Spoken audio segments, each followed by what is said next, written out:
Last video में हमने branches of biology और कैरियर्स इन बायोलॉजी के बारे में पढ़ा था और इस वीडियो के अंदर हम लोग लेवल्स ऑफ ऑर्गेनाइजेशन और सेलुलर ऑर्गेनाइजेशंस के बारे में पढ़ेंगे। तो first comes levels of organization. अब लेवल्स ऑफ ऑर्गेनाइजेशन का मतलब ये है कि किस तरह से एक ह्यूमन, एक ऑर्गेनिज़म, एक एटमॉस्फेयर, एक पॉपुलेशन किस तरह से बनती है। हम लोग बहुत छोटे लेवल से चलेंगे और हाईएस्ट लेवल तक जाएंगे। अब सबसे पहले हमारे पास आ जाता है सब एटॉमिक एंड एटॉमिक लेवल। इसके अंदर बेसिकली एटम्स होते हैं, वो मिलते हैं। नेक्स्ट हमारे पास आता है मॉलिक्यूलर लेवल। अब जो एटॉमिक लेवल है उसके अंदर डिफरेंट एटम्स जो हैं वो मिलकर मॉलिक्यूल बनाते हैं और इसी तरह मॉलिक्यूल्स मिलकर ऑर्गेनेली बनाते हैं और ऑर्गेनेली मिलकर सेल बनाते हैं। ये चीज़ हम लोग डिस्कस करेंगे ऑर्गेनेली एंड सेल लेवल में। और सेल जो हैं वो मिलकर टिश्यूज़ बनाते हैं और डिफरेंट तरह के टिश्यूज़ मिलकर ऑर्गन बनाते हैं और ऑर्गन मिलकर ऑर्गन सिस्टम बनाते हैं। ऑर्गन सिस्टम्स जब मिल जाते हैं तो हमारे पास इंडिविजुअल बनता है। ये सारी चीज़ हम लोग इंडिविजुअल लेवल में स्टडी करेंगे। अब डिफरेंट तरह के इंडिविजुअल्स जो हैं वो मिलकर एक पॉपुलेशन बनाते हैं और पॉपुलेशन मिलकर कम्युनिटी बनाती है और कम्युनिटीज़ मिलकर बायोस्फीयर बनाते हैं। ठीक है, अब ये यहाँ तक था उसका ब्रीफ इंट्रो कि हमने लेवल्स ऑफ ऑर्गेनाइजेशन में क्या क्या चीज़ पढ़नी है। अब इस डायग्राम में आप देख सकते हैं किस तरह से एक एटम है, उससे मॉलिक्यूल बना है, then macromolecule, organelle, cell, tissue, organ, organ system और फिर ऑर्गेनिज्म। ये बुक से डायग्राम ली गई है कि सबसे पहले आप देख सकते हैं नीचे से अगर आप देखें सब एटॉमिक और एटॉमिक लेवल है, देन आपके पास आ जाता है मॉलिक्यूलर लेवल, देन आपके पास ऑर्गेनेली लेवल आ जाता है, then cell level, then tissue level, then organ and system level, then individual level. Individuals मिलकर पॉपुलेशन लेवल बनाते हैं एंड पॉपुलेशंस मिलकर कम्युनिटी बनाती हैं और डिफरेंट कम्युनिटीज़ मिलकर बायोस्फीयर बनाती है जो कि बेसिकली हमारी अर्थ है। तो ये सारी चीज़ें हम लोग इस वीडियो में डिस्कस करेंगे। अब सबसे पहले हमारे पास आ जाता है सब एटॉमिक एंड एटॉमिक लेवल। अब हम जानते हैं कि हर तरह का मैटर जो है वो डिफरेंट तरह के एलिमेंट से बना होता है। ठीक है, और हर एलिमेंट जो है वो a single kind of atom से बना होता है। एटम का जो वर्डली मीनिंग है वो हमारे पास a stands for not and tom means cut, यानी कि एटम एक ऐसी चीज़ है जिसको आप मज़ीद कट नहीं कर सकते, आप उससे मज़ीद स्मॉल नहीं जा सकते। तो द एटम्स जो हैं वो एक्चुअली सब एटॉमिक पार्टिकल से बनी होती हैं और जो सबसे ज़्यादा स्टेबल सब एटॉमिक पार्टिकल्स हैं वो हमारे पास हैं इलेक्ट्रॉन्स, प्रोटॉन्स और न्यूट्रॉन्स। प्रोटॉन्स और न्यूट्रॉन्स जो हैं ये बेसिकली एटम का जो न्यूक्लियस होता है उसके अंदर प्रेजेंट होती हैं और जो इलेक्ट्रॉन्स होती हैं वो बाहर प्रेजेंट होती हैं, उसके इर्द गिर्द ऑर्बिट्स बना के मूव कर रही होती हैं इन इलेक्ट्रॉन शेल। और जो इलेक्ट्रॉन्स का नंबर है वो बेसिकली बल्कि मोस्टली वही डिटरमाइन करता है कि आपका एटम जो है वो किस तरह से दूसरे एटम्स के साथ रिएक्ट करेगा। ये आप केमिस्ट्री में डिटेल में पढ़ेंगे। अब हमारे पास है बायो एलिमेंट्स। अब इस नेचर में टोटल 92 काइंड्स ऑफ एलिमेंट्स जो हैं वो पाए जाते हैं।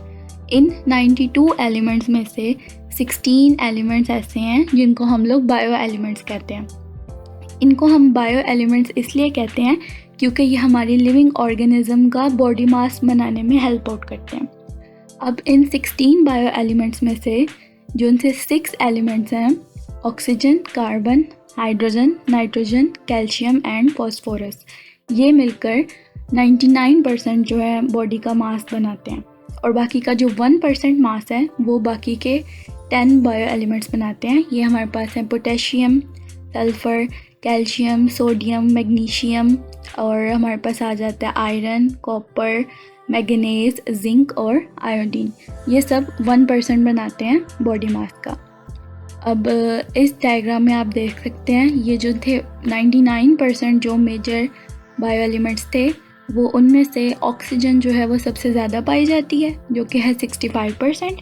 सेकंड नंबर पे हमारे पास कार्बन पाई जाती है जो कि है 18%। थर्ड नंबर पे hydrogen 10%, then nitrogen 3%, calcium 2%, phosphorus 1% और बाकी की ये भी 1%। तो ये वैल्यू आप लोगों ने क्लासिफिकेशन जो है ये याद रखनी है कि कितने बायो एलिमेंट्स नेचर में पाए जाते हैं, उसमें से बायो एलिमेंट्स कौन से हैं। और 16 बायो एलिमेंट्स हैं, उनमें से 6 जो हैं वो 99% बनाते हैं और 10 जो हैं वो 1% बनाते हैं। और जो 6 हैं वो कौन कौन से हैं और उनकी परसेंटेज क्या है। नेक्स्ट अब हमारे पास आ जाता है मॉलिक्यूलर लेवल। अब एक ऑर्गेनिज्म है, उसके अंदर बायो एलिमेंट्स जो हैं वो यूजुअली आमतौर पर आइसोलेटेड फॉर्म में नहीं होते। आइसोलेटेड फॉर्म मतलब अकेले नहीं पाए जाते, वो आपस में कंबाइन होके पाए जाते हैं। कंबाइन वो किस तरह से होते हैं, उनके दरमियान बॉन्डिंग होती है और बॉन्डिंग या तो आयोनिक होती है या कोवलेंट होती है। अब एक स्टेबल पार्टिकल जो है जो ऐसी बॉन्डिंग करके बनता है उसको हम लोग मॉलिक्यूल कहते हैं। और अगर उसका ऑर्गेनिज्म से लेना देना है तो उसको हम बायोमॉलिक्यूल कहेंगे।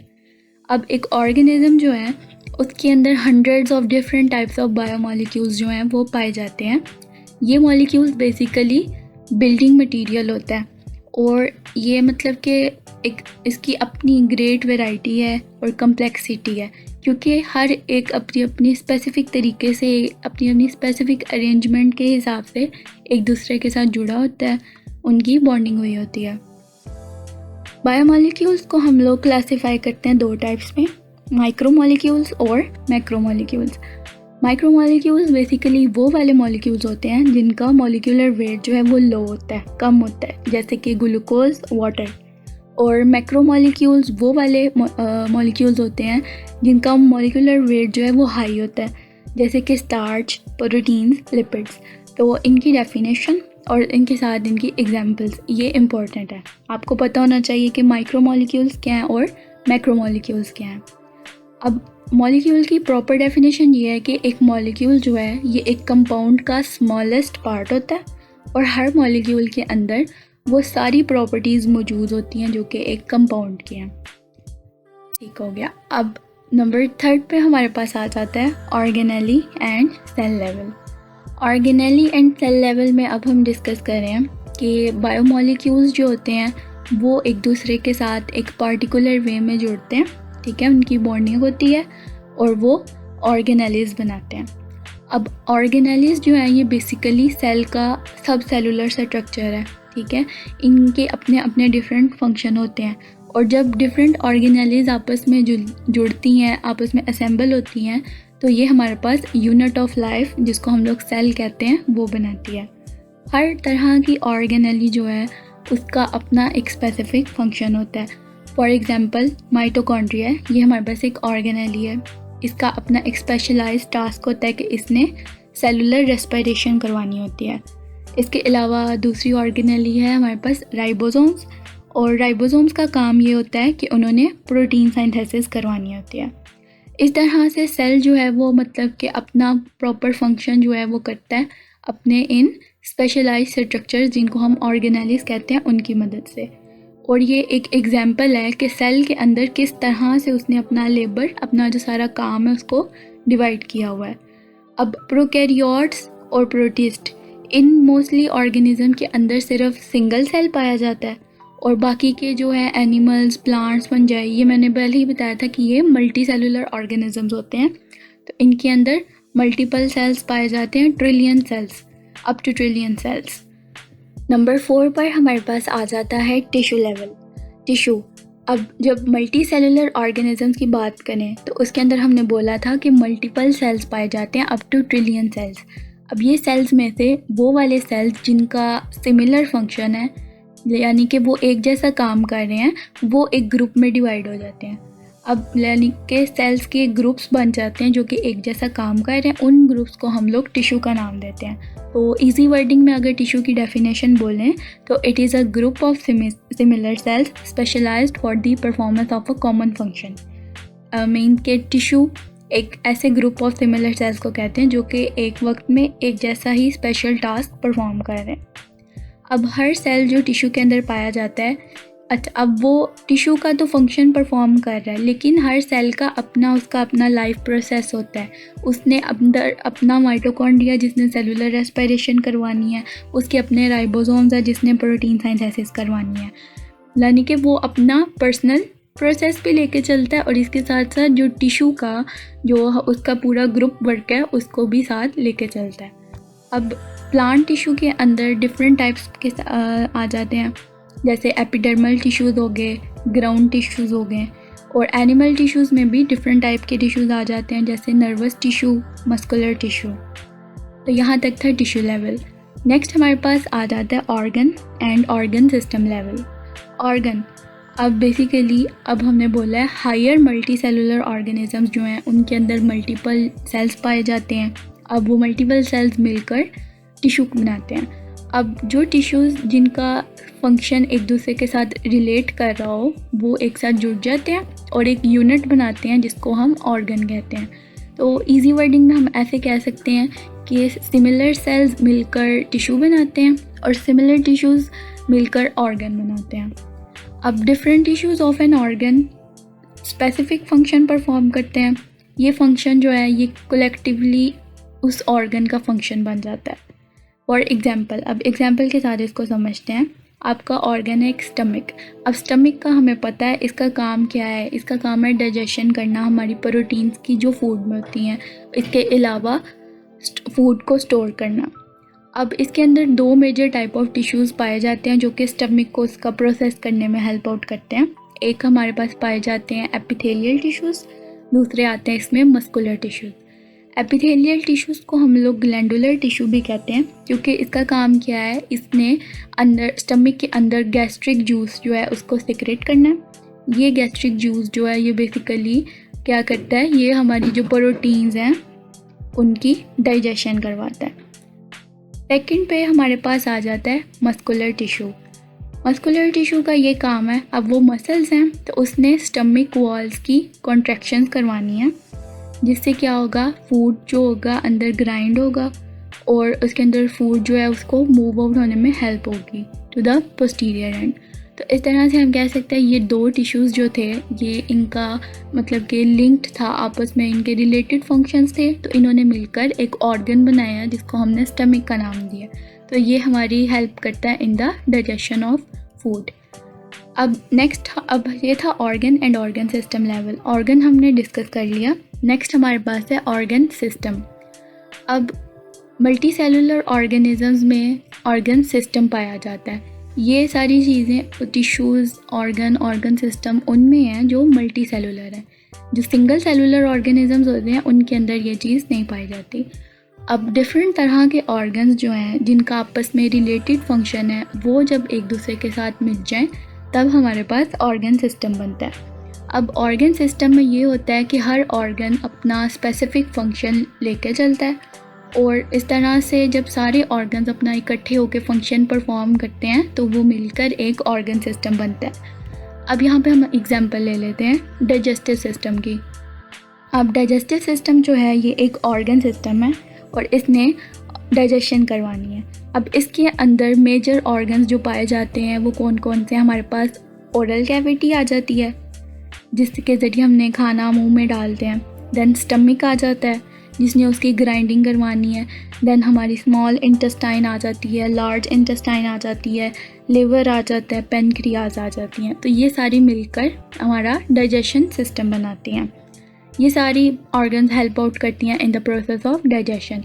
इसी तरह और भी सिस्टम पाए जाते हैं जैसे नर्वस सिस्टम हो गया और हो गया हमारे पास स्केलेटल सिस्टम, मस्कुलर सिस्टम, ठीक है। तो ये इस तरह से सिस्टम जो हैं बनते हैं डिफरेंट ऑर्गन्स जो कि रिलेटेड टास्क परफॉर्म कर रहे हैं। ऑर्गन सिस्टम लेवल अगर हम बात करें तो ये प्लांट्स में इतना कम्प्लेक्स नहीं होता as compare to the animals, क्योंकि प्लांट्स ने इतनी एक्टिविटीज़ नहीं करनी होती। उसने जस्ट एक जगह पे रहना होता है, उसकी रूट्स होती हैं, वहाँ से उसने उसकी पानी लेना है, उसने अपना फूड लेना है, उसने फिर लीव्स उगाने हैं, फूल और फल, ये इसका काम है। लेकिन अगर एनिमल को कंपेयर करें तो उसने बहुत ज़्यादा एक्टिविटीज़ परफॉर्म करनी होती है, उसमें डाइजेशन होती है, उसने मूवमेंट करनी है, उसमें ब्लड बनता है, ये सारी चीज़ें। अब इसलिए ये इस लाइन में भी उन्होंने यही कहा है कि इसलिए कम्प्लेक्स है क्योंकि एनिमल्स में ज़्यादा फंक्शंस और ज़्यादा एक्टिविटीज़ होती हैं as compare to the plants. तो यहाँ तक हमारा था ऑर्गन सिस्टम। नेक्स्ट अब हमारे पास आ जाता है इंडिविजुअल लेवल, यानी कि एक इंडिविजुअल कैसे बनता है, एक पर्सन कैसे बनता है। अब डिफरेंट तरह के ऑर्गन्स और डिफरेंट तरह के ऑर्गन सिस्टम्स जब एक दूसरे के साथ ऑर्गेनाइज हो जाते हैं, एक प्रॉपर फॉर्म में आ जाते हैं, तो वो एक इंडिविजुअल या एक ऑर्गेनिज्म बनाते हैं।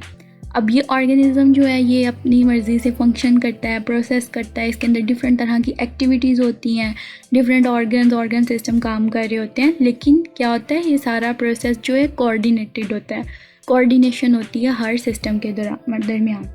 अब एग्जांपल से समझ लें, अब एक आदमी है, वो एक्सरसाइज कर रहा है, कॉन्टीन्यूस एक्सरसाइज कर रहा है और हार्ड एक्सरसाइज कर रहा है। अब सिर्फ उसके मसल्स काम नहीं कर रहे, क्योंकि अगर देखा जाए तो उसका जो रेट ऑफ रेस्पिरेशन है, उसका सांस लेने का जो रेट है वो भी बढ़ रहा है और साथ साथ उसकी हार्ट बीट भी बढ़ जाती है। ये इसलिए होता है कि एक तो वो एक्सरसाइज कर रहा है, इससे क्या होगा, उसका सांस लेने का रेट बहुत ज़्यादा तेज़ हो गया, उसको ज़्यादा ऑक्सीजन चाहिए, इसलिए हार्ट बीट तेज़ हो गई है, यानी कि हमारे हार्ट ने भी तेज़ी से काम करना शुरू कर दिया ताकि उसको ज़्यादा ऑक्सीजन मिल सके और उसके मसल्स तक फूड जा सके, ताकि उसके मसल्स जो हैं वो कॉन्टीन्यूस वर्क यानी कि कॉन्टीन्यूस एक्सरसाइज कर सके। तो इस तरह से आप देख सकते हैं कि एक इंडिविजुअल में किस तरह से सारे ऑर्गन्स और ऑर्गन सिस्टम आपस में कोऑर्डिनेटेड है, और ये सब जब कोऑर्डिनेशन प्रॉपर होती है तो ये एक हेल्दी इंडिविजुअल बनाते हैं। नेक्स्ट अब हमारे पास आ जाता है पॉपुलेशन लेवल। अब बायोलॉजिस्ट ने बेसिकली अपनी स्टडीज़ को काफ़ी एक्सटेंड किया, उसने सिर्फ एक इंडिविजुअल तक नहीं रखी, उसने फर्दर बिहेवियर्स को भी उन्होंने स्टडी किया। अब कहते हैं पॉपुलेशन लेवल एक ऐसा लेवल होता है जहाँ पे आप लोग different members of same species को इंट्रैक्शंस उनके आपस में देखते हैं। हमने जैसे सोशल बायोलॉजी में पढ़ा था, हम लोग डिफरेंट तरह की स्पीशीज़ का आपस में इंट्रैक्शन देखते थे। अब एक पॉपुलेशन जो है आप उसको अगर डिफ़ाइन करें तो it is a group of organisms of same species located at same place in same time. Population एक ऐसे ग्रुप को कहते हैं जो कि सेम स्पीशीज़ के होते हैं, एक सेम प्लेस पे रह रहे हैं और सेम टाइम पे रह रहे हैं। लाइक आप लाहौर के इंडिविजुअल्स ले लें, ठीक है, एक जगह का आप एनिमल्स ले लें, एक इलाके के मंकीज़ ले लें, वो क्या है, बेसिकली एक जैसे हैं, एक ही जगह पे रह रहे हैं, एक दूसरे के साथ रह रहे हैं। फॉर एग्जांपल अब ह्यूमन की पॉपुलेशन हमने पाकिस्तान में देखी थी कि वो तकरीबन 173.5 मिलियन थी 2010 में, तो ये एक पॉपुलेशन बनाती है। इसमें अब वर्ड यूज़ हुआ था हैबिटेट और स्पीशीज़। हैबिटेट का मतलब ये होता है, हैबिटेट का मतलब होता है एक ऐसा एरिया या एक ऐसा इन्वायरमेंट जिसके अंदर कोई ऑर्गेनिज्म जो है वो रह रहा है। अब इंसानों का हैबिटेट और तरह का होता है, जानवरों का और तरह का होता है। जानवरों में भी कीड़े मकोड़े और तरह के हैबिटेट में रहते हैं, यानी कि उनका और तरह का घर और तरह का इन्वायरमेंट होता है, और जो खरगोश हो गए या दूसरी तरह के जानवर हो गए वो और तरह के घरों में रहते हैं और तरह के हैबिटेट में रहते हैं। दूसरा वर्ड था स्पीशीज़। स्पीशीज़ एक ऐसे ग्रुप ऑफ ऑर्गेनिज्म को कहते हैं जो कि एक जैसे हो, आपस में वो इंटरब्रीड कर सकें और फर्टाइल ऑफस्प्रिंग्स जो हैं वो प्रोड्यूस कर सकें। नंबर 8 पे हमारे पास आ जाता है कम्युनिटी लेवल। अब कम्युनिटी क्या है, अब हमने इससे पहले पढ़ा पॉपुलेशंस। अब डिफरेंट तरह की पॉपुलेशंस जो हैं वो आपस में जब मिलती हैं तो वो एक कम्युनिटी बनाती हैं। इसकी डेफिनेशन ये होगी, a community is an assemblage. Assemblage means assemble of different population का आपस में मिलकर रहना, interacting with one another with in the same environment, एक साथ रहते हुए एक दूसरे के साथ इंटरेक्शन करना। अब कम्युनिटी की जो बेस्ट एग्जांपल हम यहाँ ले सकते हैं वो है फॉरेस्ट में आप देखते हो डिफरेंट तरह के प्लांट्स पाए जाते हैं, डिफरेंट तरह के अंदर माइक्रो ऑर्गेनिजम्स होंगे, डिफरेंट तरह के फंजाई, एनिमल स्पीशीज़, ठीक है, ये सब एक ही फॉरेस्ट में रह रहे होते हैं, एक दूसरे के साथ इंटरेक्ट कर रहे होते हैं। कुछ जो होते हैं वो शिकारी होते हैं, कुछ शिकार होते हैं, कुछ खाना होते हैं, कुछ ने इनको खाना होता है। इस तरह से इनका आपस में सारा इंटरेक्शन है। तो कम्युनिटी क्या है, ये बेसिकली कलेक्शन ऑफ ऑर्गेनिज्म है जिसमें क्या होता है, एक पॉपुलेशन में इंक्रीज़ एंड द अदर में डिक्रीज़, यानी कि जो हो सकता है एक वक्त में किसी का शिकार ज़्यादा हो जाए, किसी का कम हो जाए, तो पॉपुलेशन बढ़ती रहती है और इससे ये होता है कि जो लाइफ है उसमें बैलेंस आता रहता है।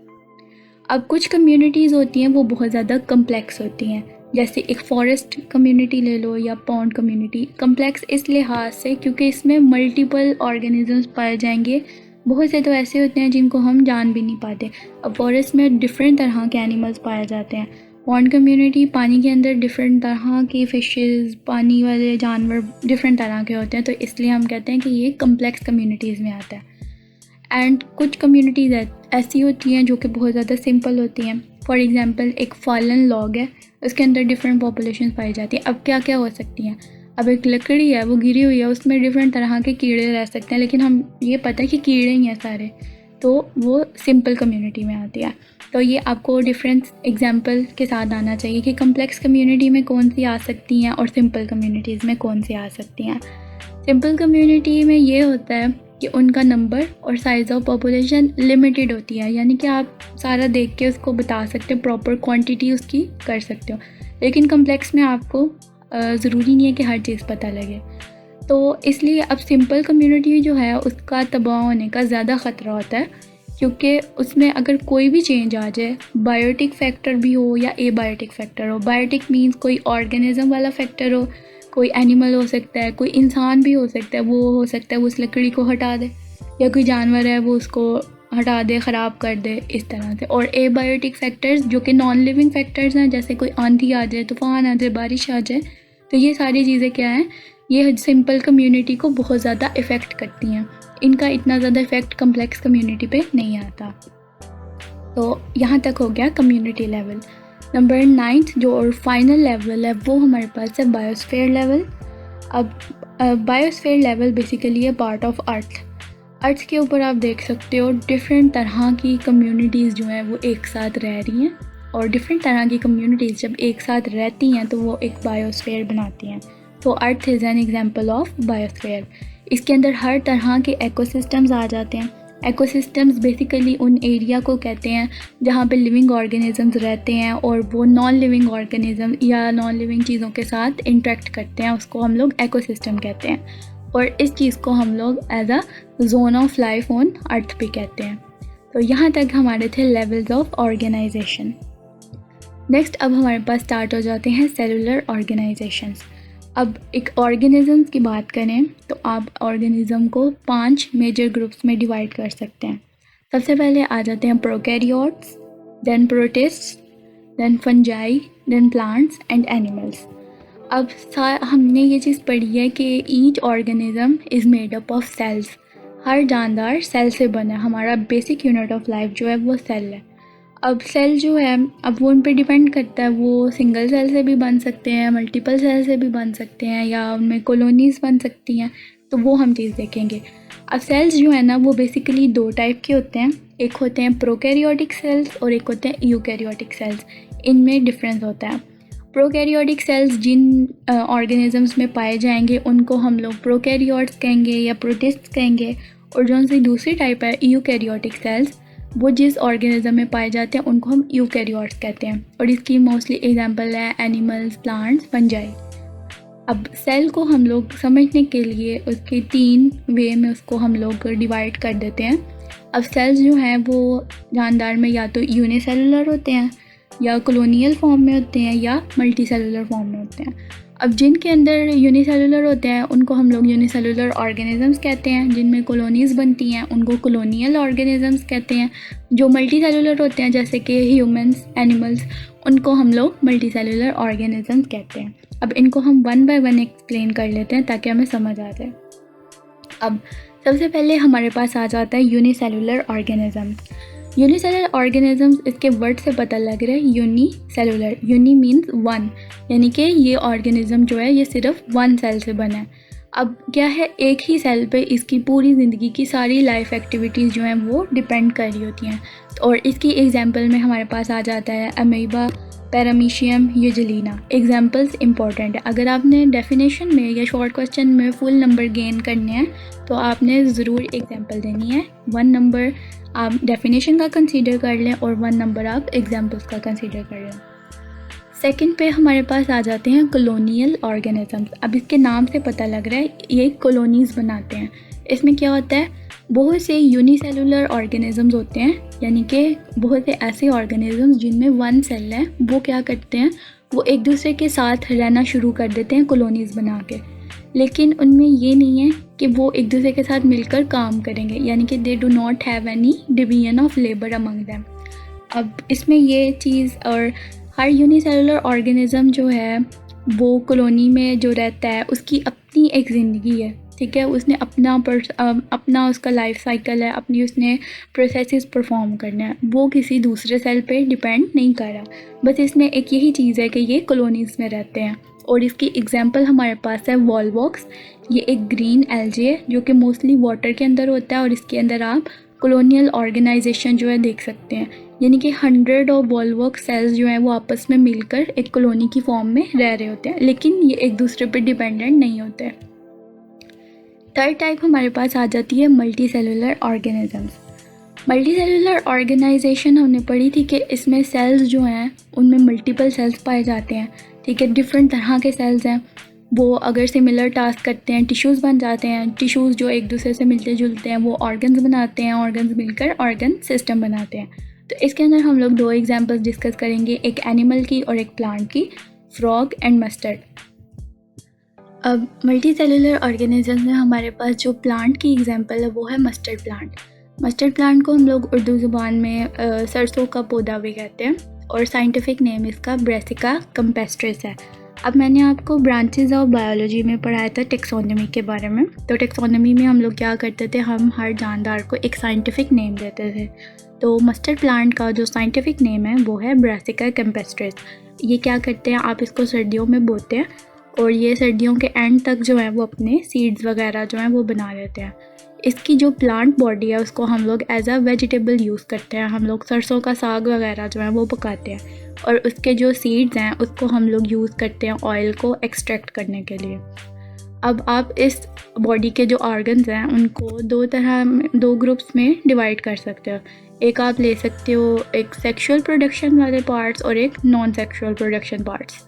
तो अब देखें, अब इसमें जो रूट्स, स्टेम्स, ब्रांचेस और लीव्स हैं ये सारे इसके वेजिटेटिव ऑर्गन्स हैं, क्योंकि ये सेक्सुअल प्रोडक्शन में पार्ट नहीं लेते। लेकिन दूसरी तरफ जो फ्लावर्स हैं इसके, वो इसके रिप्रोडक्टिव पार्ट है, क्योंकि ये सेक्सुअल रिप्रोडक्शन में पार्ट लेता है, और ये फ्रूट्स और सीड्स वगैरह जो हैं वो बनाता है। एनिमल में हमारे पास जो है इसकी एग्जांपल आ रही है फ्रॉग की। फ्रॉग का साइंटिफिक नेम है राना टिग्रीना, और ये मल्टी सेलुलर ऑर्गेनाइजेशन शो करता है। किस तरह से, क्योंकि इसके अंदर इसकी बॉडी में ऑर्गन सिस्टम्स होते हैं। हर ऑर्गन सिस्टम के अपने रिलेटेड ऑर्गन्स होते हैं, और हर ऑर्गन जो है वो स्पेसिफिक टिश्यू से बने होते हैं, अपना परफॉर्म कर रहे होते हैं टास्क, जैसे epithelial tissues, glandular tissues, muscular tissues and nervous tissues. तो यहाँ तक जो थी वो हमारी सेलुलर ऑर्गेनाइजेशन थी। उसमें हमने यूनिसेलुलर पढ़े, कॉलोनियल पढ़े और मल्टी सेलुलर पढ़े। तो thank you for watching this video. अगर आपको इसके रिलेटेड किसी किस्म का भी क्वेश्चन है तो make sure to ask in comment section. Thank you.